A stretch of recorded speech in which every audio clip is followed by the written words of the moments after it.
What's the biggest betrayal in galactic history? You're standing in a throne room that spans continents, watching your gods feast on each other. These aren't metaphorical gods. These are literal star gods, beings that have devoured suns for sustenance, and now they're tearing into their own kind with a hunger that makes black holes look gentle.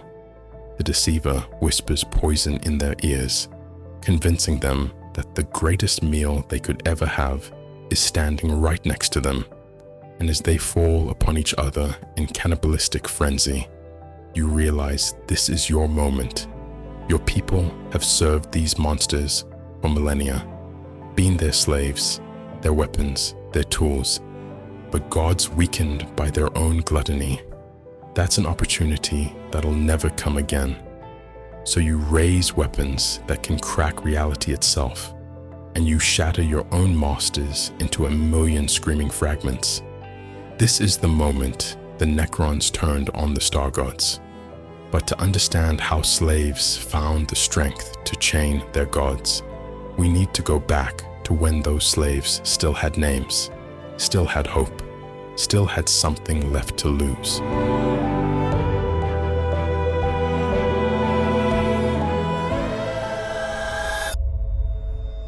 The Necrontyr weren't always the soulless machines you might have heard whispers about. Once, they were flesh and blood, living under a dying star that bathed their world in constant radiation. Imagine being born knowing you'll be lucky to see your 20th birthday. Every breath burns your lungs. Every heartbeat counts down to cancer, to organ failure, to watching your children wither before they can walk. For millions of years, they endured this curse while watching other species thrive under gentle suns. The old ones, those ancient gardeners of the galaxy, had the secret to immortality. But when the Necrontyr begged for it, they were refused, denied, cast aside like diseased animals. Why wouldn't the old ones help them? Pride, maybe. Fear. Or perhaps they saw something in the Necrontyr that made them hesitate. Whatever the reason, that rejection planted a seed of hatred that would grow to consume the galaxy. The Necrontyr declared war on the old ones, but flesh and blood can't fight gods who bend reality itself. They were crushed, exiled to the dark edges of space, forgotten. But then everything changed. In their exile, Necrontyr scientists turned their instruments toward their own dying star, searching for answers in the nuclear fires that had cursed them. And they found something. Ancient entities, older than worlds, feeding on stellar plasma like cosmic parasites. The star gods, beings of pure energy that had existed since the universe's birth. The first one they contacted called itself the Nightbringer, and when the Necrontyr built it a body of living metal, it brought with it the concept of death itself. They actually summoned these things? Summoned, bargained with, worshipped. The Necrontyr were desperate. The star gods offered exactly what they'd been denied: freedom from flesh, from pain, from the short, brutal lives their star had cursed them with. The Silent King, ruler of all Necrontyr dynasties, saw salvation in those burning eyes. He didn't see the trap being laid, the hunger that looked at his people and saw not allies, but cattle. The biotransference began with promises of glory. Every Necrontyr would be reborn in bodies of living metal, immortal and powerful beyond imagining. They lined up willingly, eagerly, watching their friends and family emerge from the biofurnaces as gleaming warriors. But something was wrong. The first thing you'd notice wasn't what they'd gained. It was what they'd lost: the capacity for joy, for love, or anything beyond cold purpose. Their souls had been devoured in the process, consumed by the star gods as payment for immortality. And they couldn't go back? There was no going back. What emerged weren't Necrontyr anymore. They were Necrons, hollow shells animated by ancient programming. But they were powerful shells. With their new forms came weapons that could crack planets, ships that sailed between stars like death itself. The war against the Old Ones resumed, and this time, the galaxy burned. Victory came at a price the Necrons couldn't understand until it was too late. The Star Gods didn't see them as partners. They saw them as tools, weapons to be wielded and discarded. Entire worlds were fed to the hungry gods, their populations harvested like crops. The Necrons watched, emotionless, as civilizations that had taken millions of years to evolve were consumed in moments. They felt nothing because they could feel nothing. The Star Gods had made sure of that. How long did this go on? Millennia. The war in heaven raged until the galaxy was a wasteland, until the Old Ones were broken and their servant races scattered. The Star Gods ruled over an empire of ash and bone, growing fat on the suffering they'd orchestrated.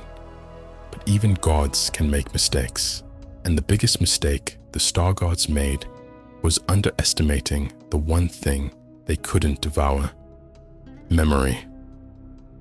The Silent King remembered what his people had been, even if his subjects couldn't. And he wasn't the only one watching, waiting. The deceiver, cleverest of the Star Gods, began whispering, poison in the ears of its kin. Why share this feast? It asked. Why not consume each other and become truly omnipotent? The Star Gods, drunk on eons of feeding, began to listen. They'd eaten everything else. Why not sample the ultimate delicacy? They turned on each other? Like starving beasts. The deceiver's whispers became roars of hunger, and soon the Star Gods were eyeing each other with the same appetite they'd once reserved for mortal civilizations. The strongest began devouring the weakest, growing more powerful with each cannibalistic feast, and as they fed, they grew careless, distracted by their own gluttony. Picture that throne room again, continent spanning, filled with the screams of dying gods as they tear into each other with cosmic fury. The Nightbringer rips apart the Burning One, while the Void Dragon feeds on both their essences. Reality warps around them as they feast, space-time bending under the weight of their hunger. This is the moment the Star Gods reached their absolute peak and their absolute vulnerability. They'd consumed entire species, devoured worlds, held the galaxy in their burning fists. But in their arrogance, they'd forgotten the most dangerous thing in the universe: a slave with nothing left to lose. The Silent King was watching all this? Watching, planning, waiting for the perfect moment. And as the Star Gods weakened themselves through cannibalism, that moment finally came. The weapons the Necrons turned on their masters weren't just guns or blades. They were reality-breaking instruments of pure destruction, Blackstone constructs that could wound the immaterial, devices that turned the Star Gods' own cosmic nature against them. As the gods feasted on each other, the Silent King gave the order that would echo through eternity. Every Necron warrior, every tomb ship, every weapon in their arsenal turned on the beings they'd once worshipped. The Star Gods, weakened by their own gluttony, shattered like glass under the assault. Not destroyed, that was impossible, but broken into countless fragments, each one screaming as it was bound in a prison of living metal. They actually won? They won their freedom, but at a cost that would haunt them forever. The galaxy was dead, consumed by the very war they'd helped wage. The Star Gods were chained, but their hunger lived on in every shard, and the Necrons themselves. They were still hollow, still soulless, still trapped in metal bodies that would never know peace. Faced with a lifeless galaxy and the weight of what they'd become, the Necrons made one final choice. They would sleep, hibernate in tomb worlds scattered across the stars, waiting for new life to emerge and fill the void they'd helped create. Most of them entered that dreamless slumber willingly, grateful for an escape from consciousness, but not the Silent King. He chose exile instead, flying alone into the dark between galaxies, carrying the guilt of his species' transformation. For 60 million years, he wandered the void while his people slept, and the galaxy slowly healed. And that's where the story ends? Oh, that's where the story ends. But the galaxy doesn't stay empty forever, and the dead don't always stay buried. The Necron's sleep was never meant to be eternal, just long enough for new prey to evolve. And when they finally began to wake up, they found a universe full of young, vibrant civilizations, ripe for conquest.